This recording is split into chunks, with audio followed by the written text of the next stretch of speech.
तो हम लोग अवतल लेंस और उत्तल लेंस है ना, और दर्पण का जो चित्रात्मक प्रश्न है वो आज हम लोग करेंगे।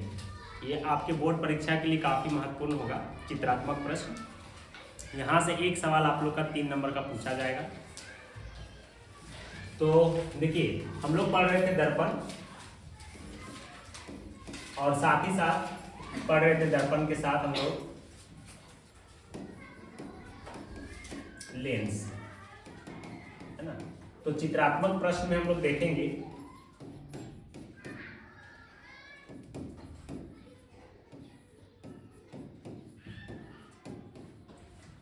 कि जो हम लोग पढ़े हैं कि दर्पण जो है कितने प्रकार के होते हैं। तो दर्पण 2 प्रकार के होते हैं। एक होता है समतल दर्पण और दूसरा होता है गोलीय दर्पण। अब हम लोग बात करेंगे कि समतल दर्पण जिसका परावर्तक पृष्ठ समतल होता है, जिसकी परावर्तक पृष्ठ समतल हो उसको समतल दर्पण कहते हैं, और गोलीय दर्पण का परावर्तक पृष्ठ गोलीय होता है। जैसे कि यहाँ पर आप देख सकते हैं कि एक खोखले कांच का गोला होता है और इसको 2 भाग में बांट देते हैं। तो एक भाग कुछ इस प्रकार से, एक भाग इस प्रकार से प्राप्त होता है। अब यहाँ पर हम लोग देखेंगे कि अगर हम इसे बाहर की तरफ रंग दें, मतलब उभरी हुई सतह की ओर अगर यदि हम पॉलिश कर देते हैं तो परावर्तक सतह अंदर की ओर होती है, धसी हुई सतह की ओर परावर्तन होती है। और अगर यदि हम इसे अंदर की सतह की ओर रंग दें तो परावर्तक सतह बाहर की ओर होती है, इस टाइप से।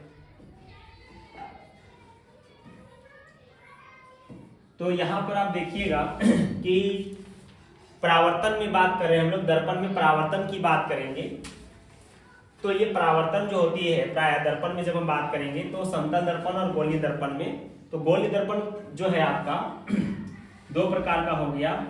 एक हो गया आपका अवतल और एक हो गया आपका उत्तल। ये 2 दर्पण हो गया, एक अवतल दर्पण हो गया और एक उत्तल दर्पण हुआ। देखिए, गोलीय दर्पण 2 प्रकार का है, एक अवतल और एक उत्तल। इसमें जो उत्तल दर्पण होती है उसका जो धसी हुई सतह रहती है वो पॉलिश किया हुआ रहता है और उभरी हुई सतह पर प्रकाश का परावर्तन होगा। अवतल दर्पण में उभरी हुई सतह पे पॉलिश किया हुआ रहेगा और धसी हुई सतह पर प्रकाश का परावर्तन होगा। तो हम लोग इसी में जानेंगे कि जो गोलीय दर्पण होती है, जैसे उत्तल दर्पण, तो उत्तल दर्पण में जो प्रतिबिंब बनता है वो कैसा बनता है, प्रतिबिंब की प्रकृति जानेंगे।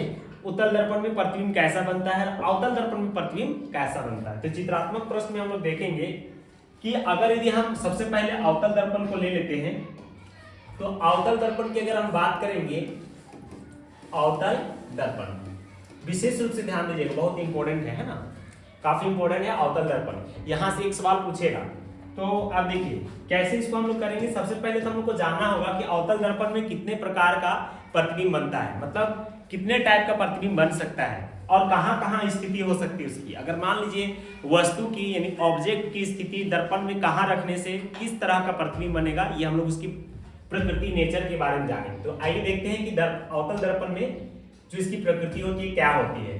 तो सबसे पहले इसकी अवस्था जानेंगे, अवतल दर्पण की अवस्था कि किसी वस्तु को कौन सी अवस्था में कहाँ पर रखने से किस किस प्रकार का प्रतिबिंब बनता है। तो अवतल दर्पण में 6 प्रकार का प्रतिबिंब बनता है। मुख्यतः 6 तरह का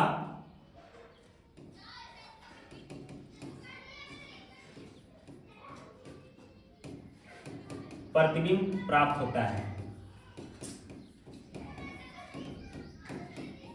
देखिए 6 तरह का प्रतिबिंब कहाँ प्राप्त होता है। तो देखिए 6 तरह का प्रतिबिंब जो है, इस चीज को बना लेते हैं।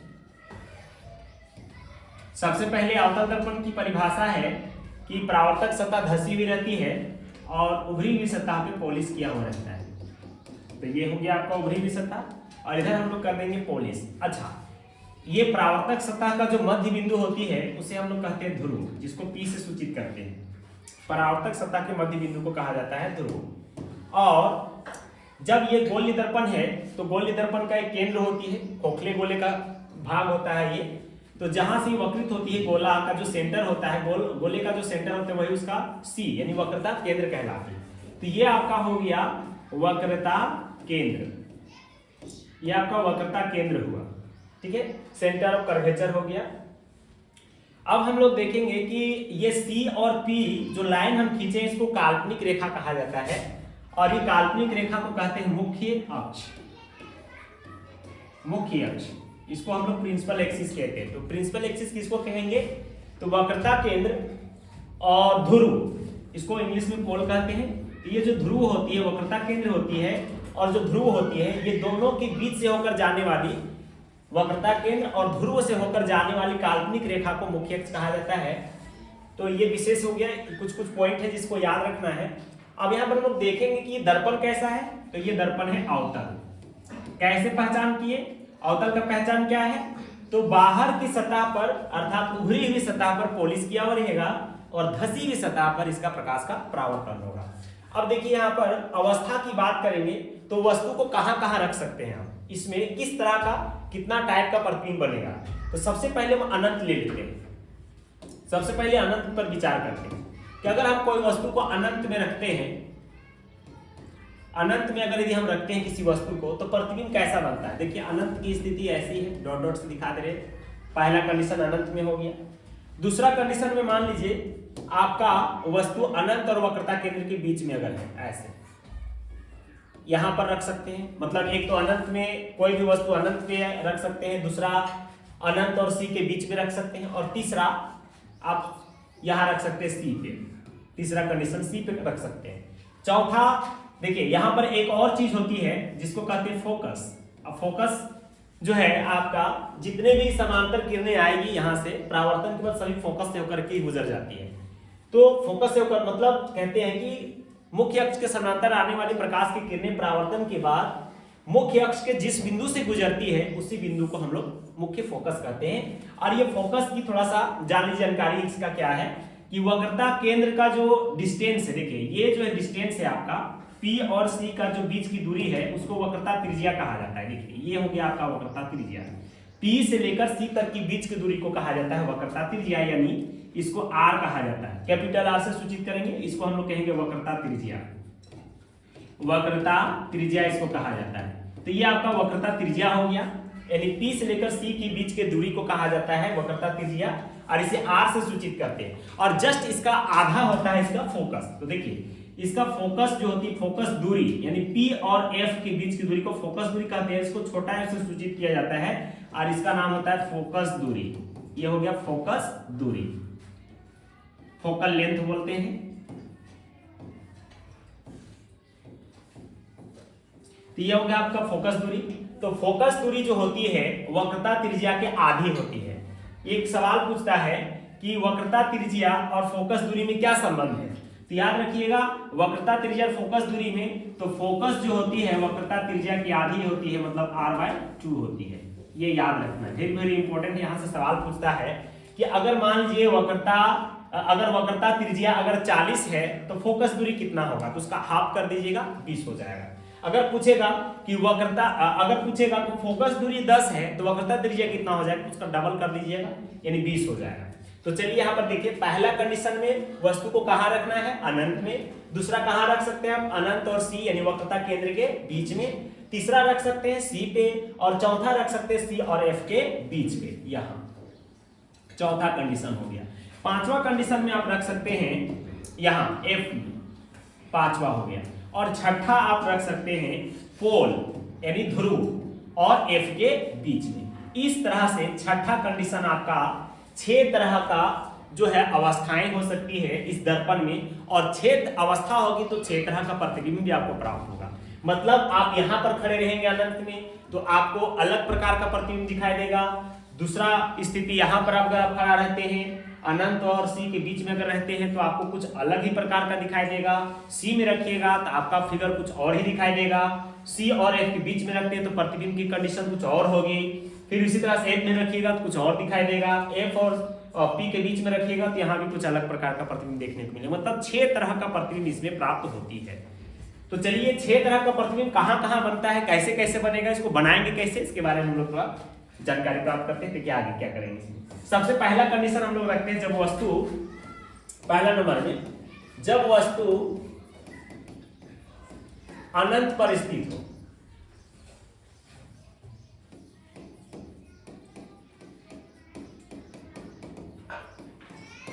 जब वस्तु अनंत पर स्थित हो। कौन सा दर्पण पढ़ रहे हैं हम लोग? अवतल दर्पण पढ़ रहे हैं। जब वस्तु अवतल दर्पण के अनंत पर स्थित होगा तो देखिए प्रतिबिंब कैसे बनेगा। तो यहाँ पर हम लोग ध्यान देंगे विशेष रूप से, है ना। अगर ध्यान नहीं दीजिएगा तो इन्हें रचना कर पाइएगा।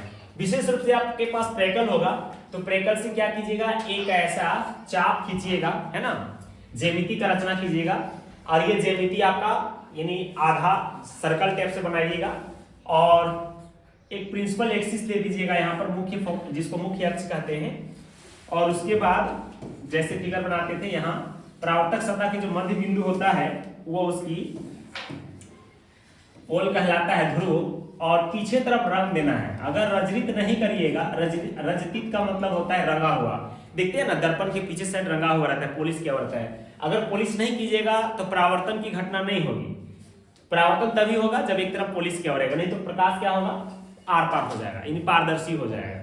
तो परावर्तन का घटना नहीं घटेगा, तो यहाँ पर ये नियम लागू नहीं है। इसलिए ये रंगना जरूरी है। जब भी फिगर बनाइएगा तो ये विशेष बातें हैं जिसको आपको याद रखना है। उसके बाद आपको क्या देना है, तो देखिए आपको नाप करके बनाना है, ताकि आप पेंसिल से बनाइएगा फिगर, जब भी बनाइएगा तो पेंसिल से बनाइएगा और नाप के बनाइएगा। नाप का मतलब होता है कि जैसे त्रिज्या, जैसे ये जो बना रहे हैं आप, तो यहाँ पर जैसे सी लेंगे तो सी और पी की दूरी अगर यदि मान लीजिए कि 6 है तो उसका आधा ले लीजिएगा एफ, मतलब नाप का लीजिएगा, नाप करके लीजिएगा। तो इससे क्या होगा, फिगर आपका अच्छा बनेगा, गलती नहीं होगी, है ना, अच्छा से बन जाएगा। अब हम अनंत पे, तो देखिए अनंत किसको कहते हैं, इनफाइनाइट किसको कहते हैं, जिससे सूरज से लाट, जो सूरज और चांद तारे जितने भी होते हैं, मान के चलते कि वो अनंत में स्थित है। और वहां से जो भी लाइट आएगी, अनंत से जो भी लाइट आएगी वो कैसा आएगा, समांतर आएगा, मतलब पैरेलल लाइन आएगी। जितनी भी पैरेलल लाइट आएगी, सारे लाइट कैसे आएगी, पैरेलल आएगी, मतलब समांतर किरणें आती है। तो अनंत से आने वाले प्रकाश की किरणें हमेशा समांतर आती है। हमेशा याद रखिएगा कि दो ही किरण पर हम लोग विचार करेंगे, हमेशा दो किरण पर। जब भी हम लोग चित्र बनाएंगे या किरण आरेखों की रचना जब करेंगे, तो किरण आरेखों की बनावट जब हम करेंगे तो यहाँ पर विशेष ध्यान रखिएगा कि यहाँ पर आपका दो ही लाइट लेना है, दो लाइट लेना है, हमेशा दो ही लाइट लीजिएगा, मिनिमम दो, अधिक से अधिक तो बहुत सारे लाइट आते हैं, लेकिन हम लोग दो ही लाइट पर विचार करते हैं। दो ही लाइट से हमारा काम बन जाता है। तो देखिए यहाँ पर दो लाइट आई, अनंत से, जितने भी याद रखिएगा, अनंत से आने वाली प्रकाश की किरणें हमेशा समांतर होती है, हमेशा समांतर होती है। और प्रकाश की विशेषता आपको पता है कि प्रकाश हमेशा सीधी रेखा पे गमन करती है। तो ये लाइट अनंत से आ रही है, देखिए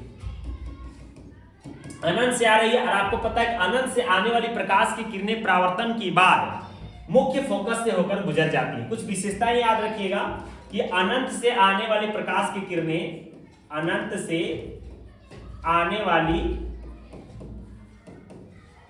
प्रकाश की किरणें परावर्तन या अपवर्तन के बाद,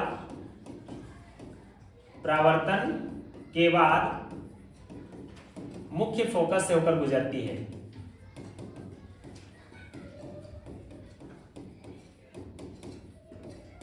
मुख्य फोकस से होकर जाती है। दूसरा कंडीशन याद रखिएगा कि अगर कोई प्रकाश सी से होकर गुजरे, वक्रता केंद्र जिसको कहते हैं, सी से होकर आने वाली प्रकाश की किरणें, सी से होकर आने वाली प्रकाश की किरणें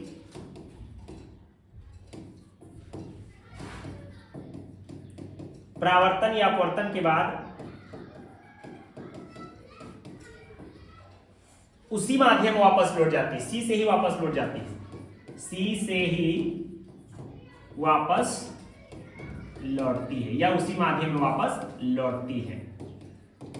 तीसरा कंडीशन है कि यदि आपका कोई किरण फोकस से आ जाए, तो अगर फोकस से कोई लाइट आती है, मुख्य फोकस से अगर आ जाए, मुख्य फोकस से आती है, तो परावर्तन के बाद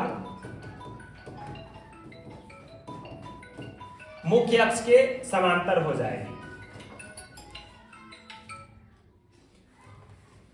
परावर्तन के बाद मुख्य अक्ष के समांतर हो जाती है ना।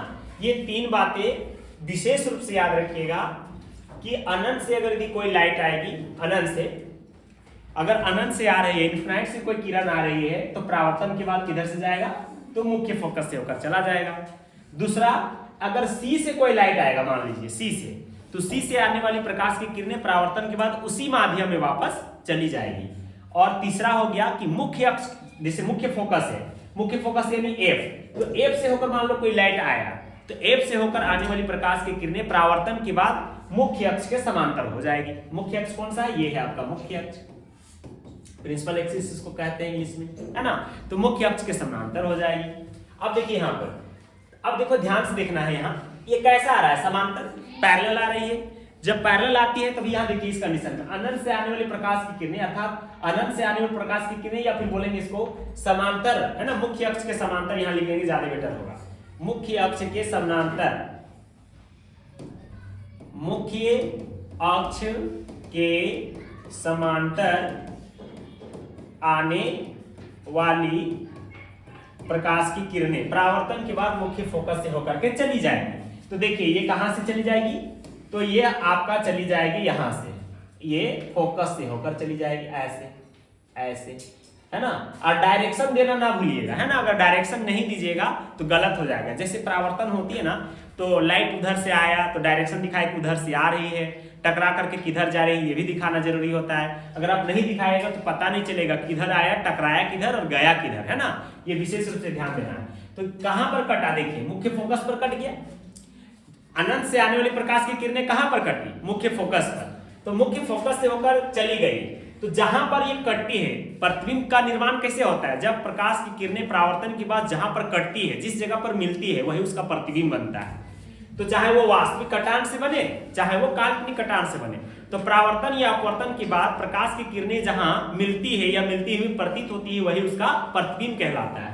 यानी आप देखिएगा कि ये दोनों किरणें जब आई तो परावर्तन के बाद कहां मिल गई, तो यहाँ मिल रही, यहाँ पर फोकस पे। अब कैसा दिख रहा है आपको, बिंदु साइज का दिख रहा है ना। तो यहाँ पर आपको लिखना क्या है, इसकी प्रकृति लिखना है, प्रतिबिंब की प्रकृति। प्रकृति मतलब नेचर, कैसा है, छोटा है, बड़ा है ना, या लंबा है, उल्टा है, सीधा है, इसकी प्रकृति लिखना है। कि जैसे मान लीजिए हम देखते हैं आईने में, तो आईने में जब चेहरा देखते हैं तो क्या देखते हैं, काला है, गोरा है, भुटका है, बौना, जो भी दिखाई देता है वो सब लोग नोटिस करते हैं, उसी को कहते हैं नेचर। तो प्रतिबिंब की प्रकृति कैसी होगी, अगर इसमें आप देखिएगा, अपना फिगर को देखिएगा, किसी भी चीज, किसी भी वस्तु को जब आप देखिएगा तो वहां पर कैसा दिखाई देगा, उसी को कहा जाता है प्रतिबिंब की प्रकृति। प्रतिबिंब की प्रकृति। तो प्रतिबिंब की प्रकृति कैसा होगा, तो देखिए प्रतिबिंब की प्रकृति पहला तो क्या होगा, सबसे पहले हमको दिखाई दे रहा है कि मुख्य फोकस पर बन रहा है, ये बन कहाँ रहा है, तो मुख्य फोकस पे। तो आपको यहां लिखना होगा प्रतिबिंब मुख्य फोकस पे बनेगी।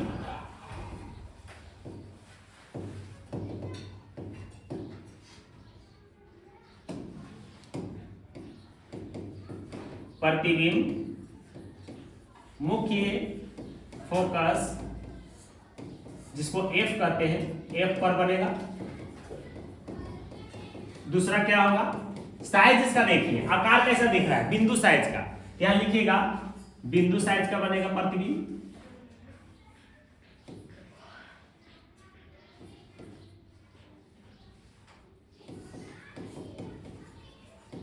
बिंदु साइज का।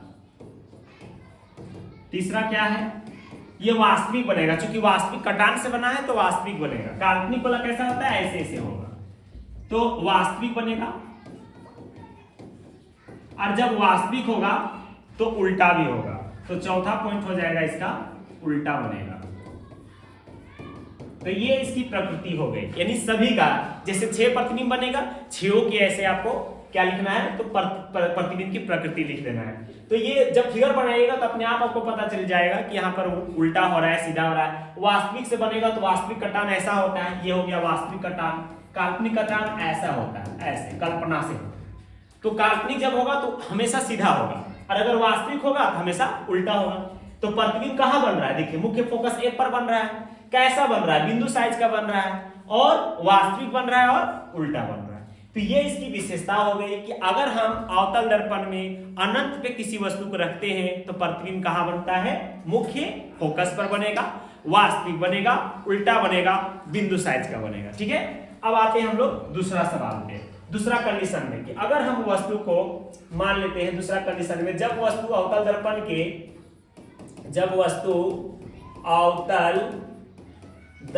के अनंत तथा वक्रता केंद्र, यस डायरेक्ट हम सी लिख देते हैं, सी के बीच में हो, स्थित हो। अगर मान लीजिए आपका वस्तु कहां रखा गया है अवतल दर्पण के, तो ये आपका अवतल दर्पण हुआ, पीछे साइड रंग देना है, फिर उसी प्रकार से आपको क्या करना है, एक मुख्य अक्ष देना है जिसको काल्पनिक रेखा कहते हैं, ये काल्पनिक रेखा है, और परावर्तक सतह का मध्य बिंदु को P दे देना है जिसको ध्रुव बोलेंगे, और उसके बाद यहाँ फोकस दे देना है और फिर C दे देना है जिसको वक्रता केंद्र कहते हैं। अब आपको रखना क्या है, तो क्वेश्चन देखिए ध्यान से, और क्वेश्चन के आधार आप पढ़िए और देखिए कि कहाँ रखना है हमको वस्तु को। तो वस्तु कहाँ रखना है, अवतल दर्पण के अनंत, और C अनंत कहाँ है, इधर कहीं अनंत है, और C कहाँ है, यहाँ, तो ये अनंत और ये C, तो इसके बीच में रखना है यहाँ पर, तो यहाँ रख लिए। देखिए वस्तु रख लिया, हमेशा बात किए थे दो किरण पर विचार करेंगे हम लोग। किरण आरेखों की बनावट का नियम आपको लिखा दिए, देखिए ये है आपका किरण आरेखों की बनावट, किरण आरेखों की बनावट, यह आपका किरण आरेखों की बनावट है, इसको याद रखना है। तीन मुख्य बातें थी, पहला था कि मुख्य अक्ष के समांतर कोई भी किरण आएगा तो परावर्तन के बाद मुख्य फोकस से होकर चली जाएगी। दूसरा, सी से होकर आने वाली प्रकाश की किरणें परावर्तन के बाद सी से ही वापस लौट जाती है। तीसरा, मुख्य फोकस से आती है, अगर मुख्य फोकस से आने वाली प्रकाश की किरणें मुख्य फोकस से आती है तो आने वाली प्रकाश की किरणें आती है तो परावर्तन के बाद मुख्य फोकस के समांतर हो जाती है। यहाँ पर आती है, आने वाली प्रकाश की किरणें, आने वाली प्रकाश की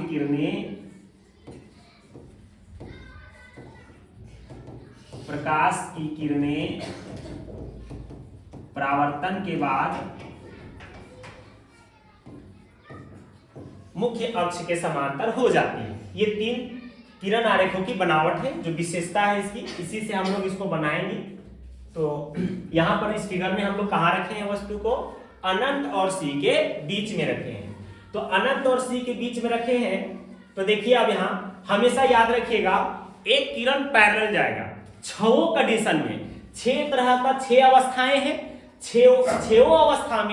छह अवस्थाओं में एक किरण हमेशा समांतर जाएगा, एक किरण हमेशा समांतर जाएगा। हमेशा दो किरण पर विचार करेंगे तो एक किरण हमेशा आपका समांतर जाएगा, यानी मुख्य अक्ष, ये जो आपका मुख्य अक्ष है ये मुख्य अक्ष के समांतर ही जाएगा। देखिए मुख्य अक्ष के समांतर जाएगा, जैसे कि अभी आपको बताए कि मुख्य अक्ष के समांतर जाने वाली प्रकाश की किरणें परावर्तन के बाद मुख्य फोकस से होकर गुजर जाती है। दूसरा किरण क्या करेंगे, दूसरा किरण हम लोग लेंगे और दूसरा किरण हमेशा अगर यदि सी खाली रहता है तो सी से होकर गुजारेंगे, मतलब सी वक्रता केंद्र से होकर गुजारना होगा ऐसे। अब देखिए ध्यान से, अगर हम वक्रता केंद्र से गुजारते हैं तो अभी आपको एक नियम बताए थे कि वक्रता केंद्र से अगर जाती है, सी से होकर आने वाली प्रकाश की किरण क्या होती है, परावर्तन के बाद सी से ही वापस लौट जाती है। यानी ये बात आपको याद रखना है। देखिए सी से होकर प्रकाश आया, क्यों किए ऐसा, क्यों किए, ताकि प्रकाश कट सके, इसीलिए। क्योंकि अनंत से जब प्रकाश आती है ना तो वो हमेशा समांतर आती है, पर अगर दर्पण के कहीं सामने रखिएगा तो समांतर नहीं आएगी, मतलब प्रकाश की किरणें इधर उधर चारों तरफ छितरा के जाएगी ऐसे। तो प्रकाश इधर से भी जा सकता है, ऐसे भी जा सकता है, ऐसे चारों तरफ फैल जाएगा। पर अनंत से जब प्रकाश आएगी तो हमेशा पैरेलल आती है, पर यहाँ सामने से आएगी तो चारों तरफ छितरा की जाएगी, मतलब एक लाइट ऐसे जाएगा और दूसरा लाइट इधर से भी जा सकता है, एफ से भी। तो एफ से हम नहीं गुजारेंगे, सी से गुजारेंगे, क्योंकि सी पहले आ रहा है तो सी से गुजारेंगे। तो सी से आने वाली प्रकाश की किरणें क्या होगा, जैसे कि सी से आ रही, देखिए ऐसे डायरेक्शन है तो टकरा करके फिर इसी माध्यम में वापस लौट गई। अब इन लोग कहाँ कटा, तो देखिए यहाँ पर इन लोग जो कटा उस पर ध्यान दीजिए, कहाँ पर कटा, यहाँ पर कटा। तो देखिए इस जगह पे इसका प्रतिबिंब बन गया, ठीक है, इस जगह पे इसका प्रतिबिंब बन गया। अब आपको नजर आ रहा होगा कि ये जो वस्तु है उससे हमको ये छोटा दिख रहा है, ये जो वस्तु है ना, ये जो वस्तु आप रखे हुए हैं ये जो वस्तु है और ये क्या है आपका प्रतिबिंब। तो आप ध्यान दीजिए इस पे, आपको प्रतिबिंब में ध्यान देना है, वस्तु में ध्यान देना है कि वस्तु सीधा था तो प्रतिबिंब उल्टा बन गया। दूसरी बात देखिए कि कहां पर बना है, तो C और F के बीच में बन गया। अच्छा, ये जितना साइज का था ये तो उतना साइज का नहीं लग रहा है, यानी इससे छोटा बन गया। तो हो गया ना प्रतिबिंब की प्रकृति। बस यही लिख देना है, जो आपको दिखाई दे रहा है उसी को लिख दीजिए। तो क्या आपको दिखाई दे रहा है प्रतिबिंब की प्रकृति में, तो लिखिएगा प्रतिबिंब की प्रकृति। प्रतिबिंब की प्रकृति यानी नेचर ऑफ इमेज। क्या लिखिएगा नेचर ऑफ इमेज में कि पहला क्या दिख रहा है, कहां पर बन रहा है उसको लिख लीजिए। C और F के बीच में बनेगा, C और F के बीच में बनेगा। दूसरा कंडीशन बता दीजिए, उल्टा बनेगा जिसको बोलते हैं वास्तविक। तो वास्तविक कटान से बना है तो वास्तविक बनेगा, वास्तविक। तीसरा, जब वास्तविक होगा तो उल्टा बनेगा। और चौथा बता दीजिए वस्तु से छोटा, तो वस्तु से छोटा बनेगा। बस ये 4 पॉइंट आपको लिखना है। तो ये 4 पॉइंट आपको यहीं से देख के लिखना है। जब आप फिगर बना लीजिएगा तो बहुत बड़ा चीज नहीं है, ये आसानी से लिखा जाएगा आपका। ठीक है, तो आप लोग को समझ में आ गया होगा। एक बार फिर से देख लीजिए क्या किए हैं यहाँ पर। 6 तरह का अवतल दर्पण में प्रतिबिंब बनता है और 6 अवस्थाएं कहां है, ये अनंत में रखिएगा। दूसरा C और अनंत के बीच में रखना है। तीसरा C में रखना है। चौथा C और F के बीच में रखना है। पांचवा खुद F में रख दीजिए और F और P के बीच में रखिए। 6 अवस्थाएं होगी। 6 अवस्थाओं में पहला अवस्था देखिए, पहला कहां रखे, वस्तु अनंत में रखे। तो अनंत किसी ने नहीं देखा है। और अनंत की बात जब करेंगे तो लाइट जो आती है, रे जो आती है, किरणें, वो हमेशा समांतर आती है और हमेशा 2 किरण पर, अर्थात किरण आरेखों की जब हम बनावट की बात करेंगे तो 2 किरण की बात करेंगे और जब पैरेलल आएगी वो सभी पैरेलल किरणें मुख्य फोकस होकर चली जाएगी। और प्रतिबिंब कब बनता है, जब परावर्तन या अपवर्तन के बाद जहां 2 किरणें कटती है या मिलती है वही उसका प्रतिबिंब होती है। तो देखिए यहाँ पर प्रतिबिंब कहां बना है, मुख्य फोकस पर बना है। ठीक है ना। और साइज कैसा है इसका, बिंदु साइज है। वास्तविक कटान से बना है तो वास्तविक होगा, जब वास्तविक होगा तो उल्टा होगा। दूसरा कंडीशन देखिए, यहाँ वस्तु को कहां रखा गया है, अनंत और C के बीच में। तो देखिए प्रतिबिंब क्या बना है, C और F के बीच में बना, वस्तु से छोटा बना, उल्टा बना और वास्तविक बना। इस तरह से आप आराम से रखते जाइए, C में, फिर C और F के बीच में, फिर F में, फिर F और P के बीच में। इस तरह से आपका प्रतिबिंब बनते चला जाएगा। तो आप लोग को समझ में आ गया होगा। ठीक है।